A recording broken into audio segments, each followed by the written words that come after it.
arts extravaganza, where in one night can you see ballet, reggae, folk, African dancehall, rap, R&B, poetry, Are these chains? and hip-hop contemporary dance. In Vancouver, of course, one of the most art-friendly cities in Canada. During the 2010 Olympics, the free AHA series of concerts hopes to not only showcase faith-based artists, but to give something beautiful to the world as it arrives on Vancouver's doorstep. Here we are as a community of faith who do the arts, and we just felt like this is our way to kind of share our hearts for God, for the city, for the world, expressing what it is that's on our hearts. We have been connected, have a network of incredible artists around, people that we know, people that we are new to, and they've all come, they've volunteered their time, they are paying their way to be here, and all of them are sacrificing their time in order to just kind of serve the city in this time. The idea was the brainchild of Russ and Sandy Rosen, artists themselves who are passionate about providing opportunities for performers to showcase their art. The idea is to go artist to artist, to just keep it a jam-packed, kind of concentrated event, so that people who just come off the street will find a little bit of a flavor of whatever that they have a taste for. When we did one of our first AHA concerts last spring, even the artists were excited because they were suddenly, here's an opera singer standing beside a salsa band, beside a blues singer, and everybody's turning around to one another saying, wow, you guys are really good, and just appreciating each other's art. Although motivated by faith, the idea behind the AHA series of concerts is to break out of the church walls, to avoid what many call the ghettoization of Christian artists, and to make faith-based performances accessible to everyone. Well, I actually think that when we started receiving applications for this project, we were very intentional about who we were looking for as artists. And the artists that we have here are people who, for the most part, it's already what they do. They're already in the pubs. They're already doing their art, just doing their art wherever they go. And those are the ones that we wanted, because I think that there has been a real sheltered aspect to how the community of faith, how Christian people in the arts have gone about it. Vandas, a folk jazz singer from Langley, BC, says her music speaks about whatever's happening in her life, including, but not limited to, her relationship with God. And so just being honest, I have to include God, because He's a part of my everyday, my decisions, my creativity, my friendships. I really can't even separate Him out. So it's almost, there's no option. I'd almost be being ingenuine if I didn't have God a part of it somehow. I try and use language that isn't cliche in the church, that only church people would understand, so that the world can get it and hear the real heart of it. So I sometimes feel like a translator a bit from the church to people. The performance also included two rap artists from the UK called Soul's Rest. They've moved to Canada and recently teamed up with Vancouver rapper Biden. When we're rhyming and things, we're more talking about situations and life that applies to a wide group of people. It's not something that they can't get into because it's talking about Jesus and they don't understand who Jesus is, right? So we're talking more about the experience of following Christ rather than praise or worship music.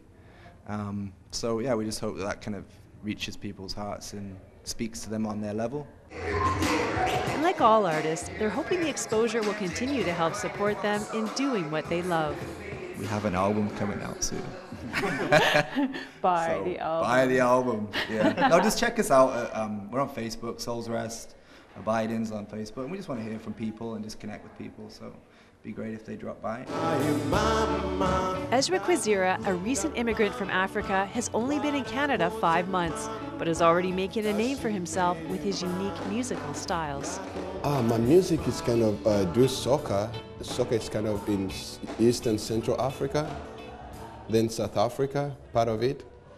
Then it's used in Caribbean, That's soca. So I do soca, reggae, and raga, and dancehall. They're all like dance, like energetic, styles.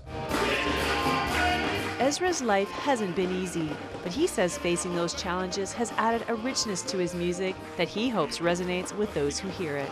There's a lot of people like me out there that have the same life that I lived in, like being poor, survival, living in a ghetto life. So I kind of use my music to bring out a message. Like last night when I performed, 2 people came and they were like, "Oh, that song that you performed, it brought some peace in my heart." And that's what I look forward for.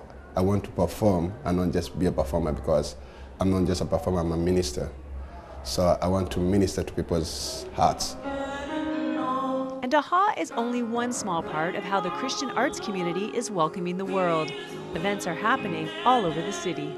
We've got several of our artists who are at live music venues around the city, so just city restaurants or eateries, and they're doing concerts there. Some of them are busking on the streets, and that's another thing that's happening. And then coffee houses all around the city. Oh, and we've got a theater happening. So yeah, we don't want to miss that. We've got Hockey Dad happening and a dance production at Pacific Theater. So yeah, a little bit of everything. As people wandered in off the street for the free concert, you could see their surprise at seeing such a high degree of diverse talent performing on one stage. The AHA concerts continue throughout the games. To find out where and when, check our website at crossroads.ca or go to yoursource.org.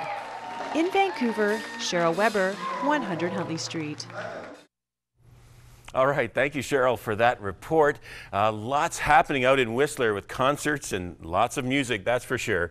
And it's such a beautiful area of the world. And I visited there once many years ago. I've got to go back. And why aren't I there right now? There's a lot happening, and tourists from all over visiting there, the delegations from all over the world, of course, and the athletes. And everyone wants to get their picture taken, I'm sure, by those Olympic rings. And the excitement, just the energy in that area, especially Whistler, is just buzzing. And of course the music, still so much to do in Whistler and the Vancouver area during these games. And Cheryl is out there right now, and we're catching up with her to see what's going on. Cheryl, tell us about what you've been up to.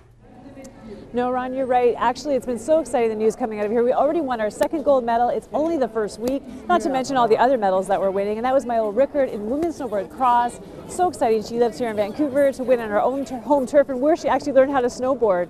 You know, there's been a lot of buzz here about the whole idea that we're winning in sports that would have been considered extreme. That's what Canada's winning in. And but there's lots more to come. Hockey being one of them, one of Canada's most beloved games. The men won Tuesday night over Norway 8-0, and so we're hoping to see more with men's hockey. And just can't wait to see what happens next.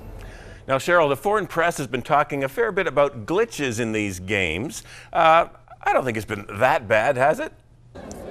Yeah, you know, Ron, glitches, you know, that's been one of the stories of the games, and really there's controversy in every games, but you know, the weather is one of the main stories here and continues to be one of the main stories. The weather at Cypress Mountain, one of the big headliners, you know, it was a big risk to have some events at Cypress Mountain, which is closer to Vancouver, which is why they wanted to try it, but it just didn't get the snow they hoped for. And now with the rain on Wednesday, they canceled 20,000 standing room only tickets at Cypress. Because of the rain, it turned all that area into a mud pit. So a lot of disappointed people over that. And of course, the other controversy is Free the Flame, which sounds like, you know, a human rights violation for the flame. But actually just the problem was, of course, the chain link fence that nobody could see it. So they say they've solved it. They put a platform there so people can actually see it. They've also made the fence more photo friendly. So hopefully the Free the Flame controversy is over. But, you know, even with all the glitches, I think you don't want to lose the focus on the athletes who have made tremendous sacrifices, a lot of work to get here. And we have to remember that's what this event is about, the world coming together and cheering on people who've really just, you know, laid down their lives and their time and their energy to be the best in the world.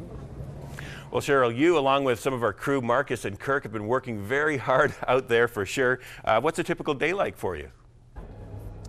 Yeah, a typical day. You know what? There is no typical day. Every day's been different. But generally in a day, we'd go out and we shoot a story, and then we come back and we look at the footage, we write a script. My editor Marcus, who's been waiting all day for me to come home, will edit it, we'll take a look at it either that night or the next morning, send it back to you guys by the internet to Burlington, and send some information about proper spelling of names and the length and things like that, some information that's needed, and then it goes to air. So that's a typical day. Some days we've shot 3 stories, some days we spent the whole day writing. It's all over the place, but it's been really busy. We have more stories about what God is doing here, what people of faith are doing here, than we actually have time to cover. And it's been so exciting to see the church come together, the world come together, and it's just been a real privilege to be a part of it. Well, thanks so much, Cheryl, for joining us, and we certainly look forward to some of your upcoming stories. Thanks, Ron.